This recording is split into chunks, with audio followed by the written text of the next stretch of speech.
Mr. Speaker, the Indian Resource Council represents hundreds of First Nations and advocates for First Nations oil and gas producers. Their president and CEO, Stephen Buffalo, says, quote, Bill C-69 will harm Indigenous economic development, create barriers to decision-making, and make Canada unattractive for resource investment. This legislation must be stopped.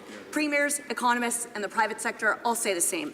When will the Prime Minister kill his No More Pipelines Bill C-69? The Honourable Minister of the Environment and Climate Change. I'm very pleased to stand up and talk about how we're going to rebuild the trust of Canadians and how we approve major projects. I have worked very hard with Indigenous peoples. In fact, we had a working group that included representatives from Indigenous organizations throughout the whole process. It's interesting because the party opposite, they actually jammed through legislation that killed trust by Canadians in how we did environmental assessments. We know we can do better. We know that we can protect the environment, we can grow the economy, and this is part of our strategy to do exactly that.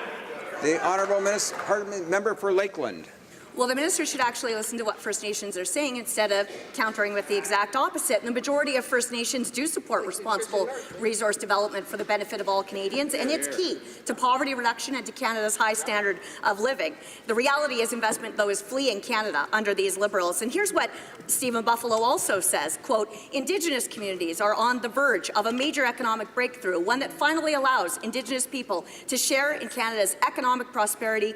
Bill C-69 will stop this progress in its tracks. So when will the Liberals kill their No More Pipelines Bill C-69? Minister of the Environment and Climate Change. It's always heartening to hear that the party opposite cares about Indigenous peoples and Indigenous rights after they did nothing for a decade.